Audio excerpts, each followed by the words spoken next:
2023-2027. Pelantikan untuk ketiga provinsi digabungkan. Memang biasanya pelantikan satu-satu, tapi untuk kali ini kita gabungkan dulu. Kita gabung, kemudian nantinya baru kita pisah satu-satu. Paling tidak untuk memberikan semangat. Meskipun sebenarnya Papua Barat dan Papua Barat Daya sangat berkeinginan, bahkan sudah mengajukan surat kepada KBBI Pusat untuk melaksanakan pelantikan sendiri. Tapi insya Allah di kesempatan lain, jika Papua Barat dan Papua Barat Daya ada acara, kita akan hadir mewakili dari Indonesia.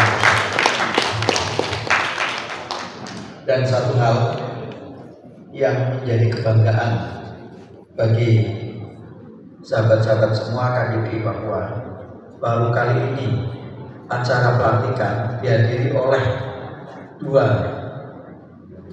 pengurus inti di PP KBBI, pengurus pusat. Yang pertama saya sendiri, dan yang kedua Mas Asad Nugroho, Wakil Ketua Umum PP KBBI. Biasanya saya sendiri yang menghadiri pelantikan, atau kalau muswil juga ada perwakilan satu orang. Tapi kali ini dihadiri oleh dua pentolan KBBI pusat. Ini sekaligus umum bagi dari kami semua dua-duanya tokoh-tokoh KBBI.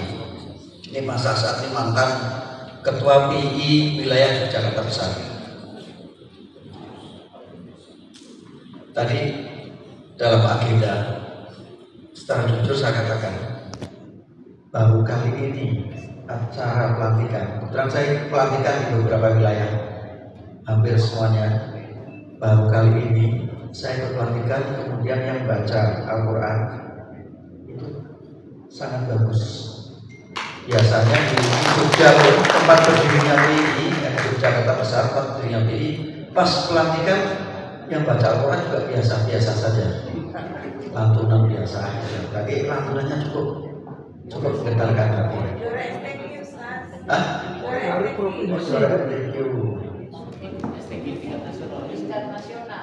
Internasional. Berarti nggak salah saya. Tadi sangat menggetarkan, jadi sama wajilat tubuh gitu. Nah, saya sangat berikan apresiasi pada agenda yang telah membacakan ayat-ayat suci Al-Quran. Memang ada satu poin yang tadi sebelum Pak Setio menutup, ada satu pernyataan bahwa tahun ini adalah tahun politik, yang sebenarnya nanti saya bahas terakhir, tapi karena nanti terakhir nanti saya bahas pertama dulu. Tahun ini adalah tahun politik. Nah, tadi juga dari Basnas, tidak lupa tadi Basnas, dari Basnas. Tadi pas ini ya keluar tadi ya. Ada motor tadi, mobil tadi. Nah, jadi gini, terkait dengan tahun politik, memang keluarga besar pelajar Islam Indonesia, kadernya berdiaspora kemana-mana. Ada yang di ormas Islam itu banyak, ada yang di Muhammadiyah, ada yang di NU, kemudian kalau di Sulawesi ada yang di Al-Khairat, yang di Sumatera banyak di Al-Wasliyah, di NTB, Nusa Tenggara Barat dan sekitarnya, ada juga yang di Nahdlatul Wathon, ada yang di Persis, ada yang di Dewan Dakwah dan sebagainya. Sehingga kita memberikan kesempatan kepada keluarga besar pelajar Islam Indonesia untuk berdiaspora ke ormas-ormas Islam.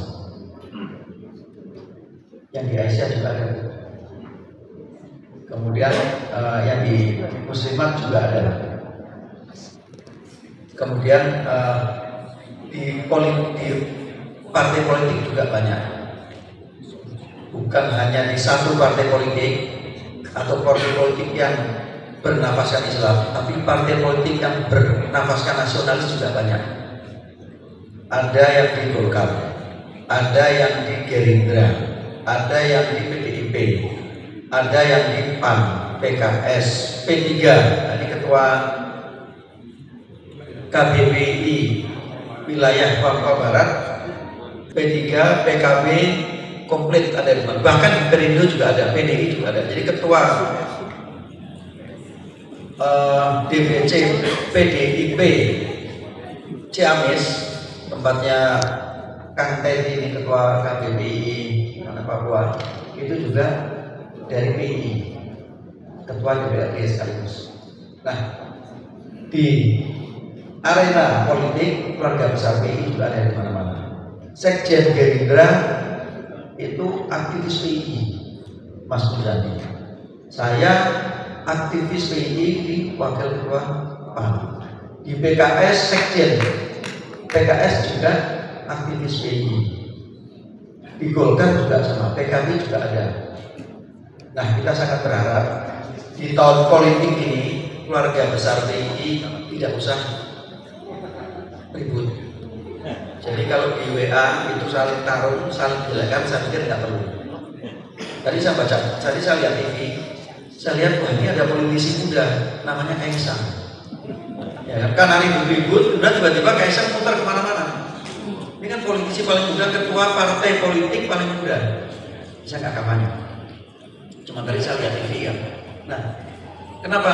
Dengan enaknya, dengan mudahnya, dengan legowonya minta maaf kepada salah satu tokoh partai politik, minta maaf karena ada salah satu kader partai yang dipimpin oleh Kaisang itu menjelek-jelekkan partai yang besar, sehingga minta maaf. Kemudian ya kita saling komunikasi dan menggunakan model etika berpolitik yang santun. Nah, dari politisi muda aja yang baru itu sudah mengajarkan seperti itu. Nah, kita berharap kita di keluarga besar PI yang ada di mana-mana itu juga bisa menggunakan etika politik santun.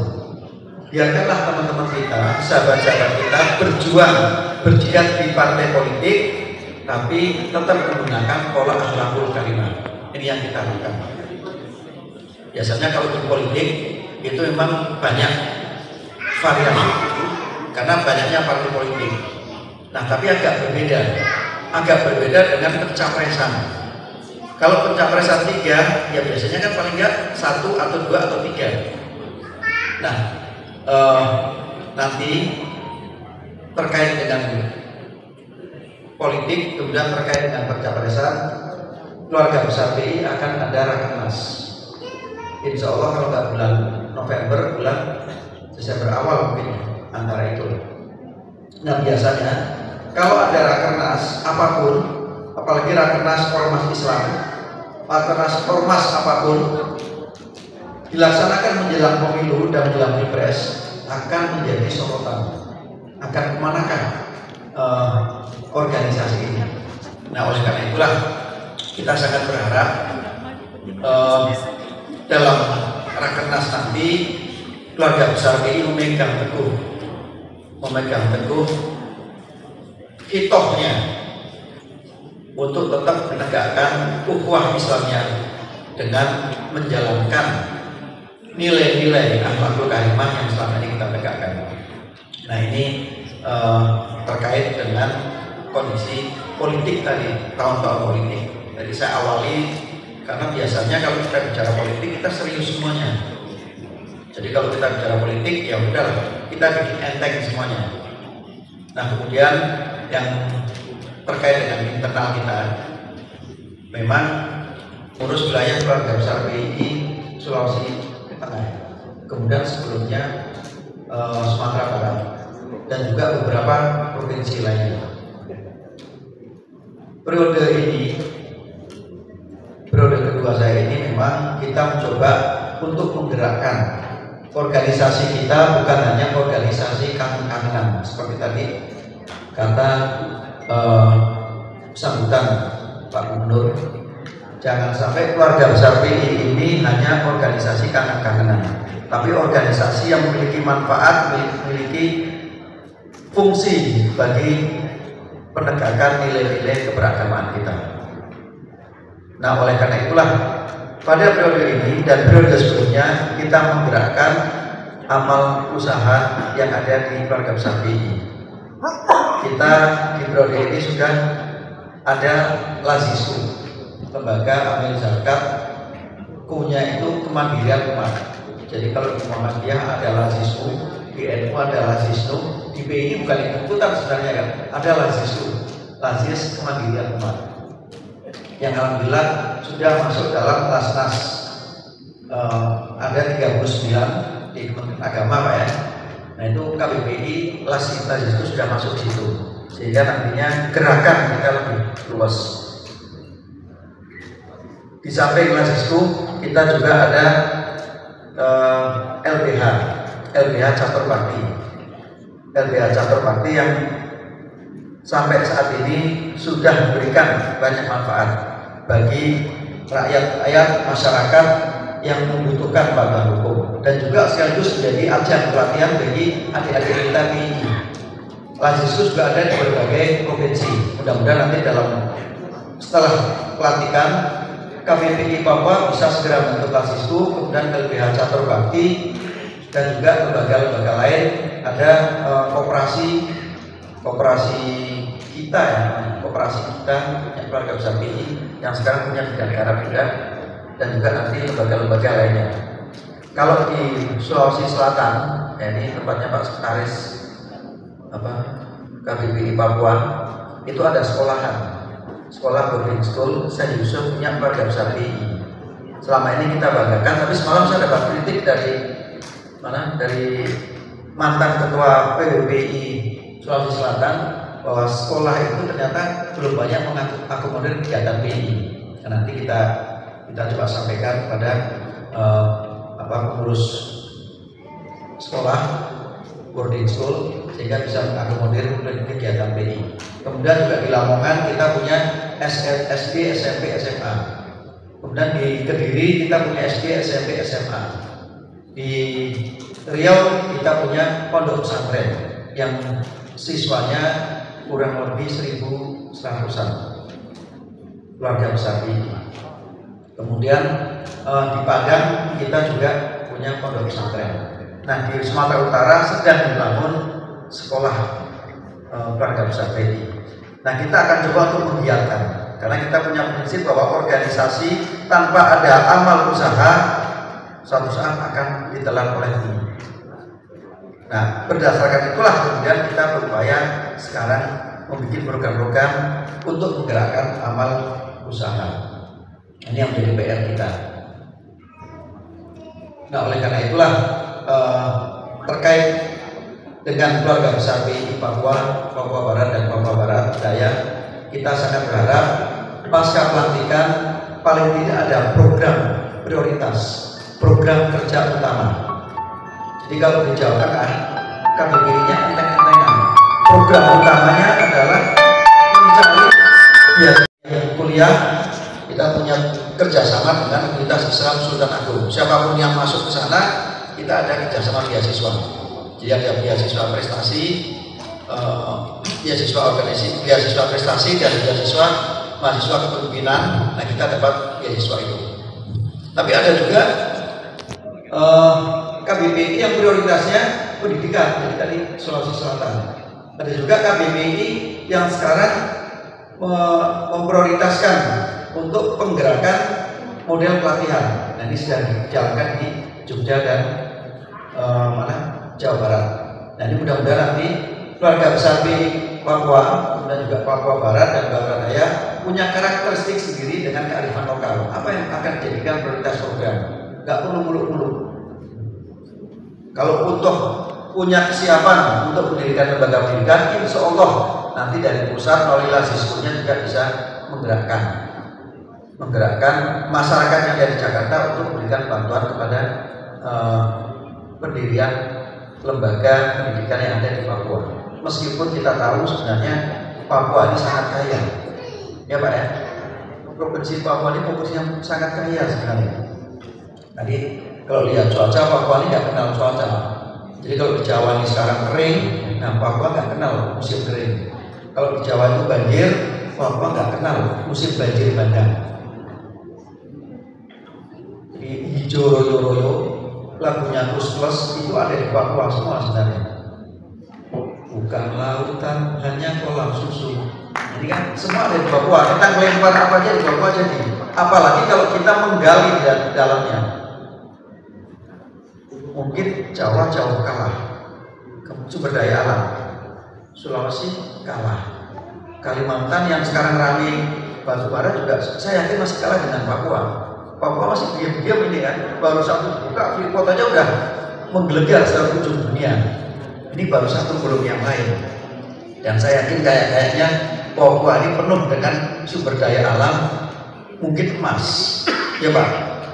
Ya mungkin itu, ya kan. Nah, ya mudah-mudahan kekayaan alam yang ada di Papua bisa dimanfaatkan secara maksimal untuk kepentingan Papua secara umum, secara khusus, dan juga kepentingan bangsa dan negara. Nah, kita berharap keluarga besar PII Papua, Papua Barat dan Papua Daya bisa memberikan kontribusi positif baik kepada masyarakat secara umum dan juga masyarakat khusus, terutama dalam fungsi dakwah Islam amar ma'ruf nahi munkar, dalam dakwah keberagamaan dan dakwah sesuai dengan kearifan lokal. Ini yang kita harapkan. Kita ngerti sejarah Papua, PII di Papua dulu sangat aktif dan bagus. Dari mulai periode berdiri PII sampai tahun 80-an. Nah, setelah pasca penolakan azas tunggal baru PII Papua agak goyo, karena agak lemas. Nah, sekarang sudah dimulai lagi, mulai dengan kegiatan PII. Nah, salah satu parameter keberhasilan keluarga besar PII dimanapun adalah aktifnya lagi program-program kegiatan PII-nya. Karena tanpa kegiatan PII, suatu saat keluarga besar PII yang notabene adalah alumni PII akan hilang, akan ditelan oleh massa. Nah, oleh karena itulah kegiatan-kegiatan PII itu perlu kita dukung. Salah satu keberhasilan dari KBPI adalah hadirnya kembali kegiatan-kegiatan PII di mana kita berada. Bismillahirrahmanirrahim. Asyhadu an la ilaha illallah wa asyhadu anna Muhammadar Rasulullah. Raditu billahi robba wa bil islami dina wa bi Muhammadin sallallahu alaihi wasallam nabiyya wa rasulah, dengan mengharap perlindungan dan bimbingan Allah Subhanahu wa Ta'ala, saya berikrar. Satu, akan selalu bertakwa kepada Allah Subhanahu wa Ta'ala, menjalankan segala perintahnya dan menjauhi segala larangannya.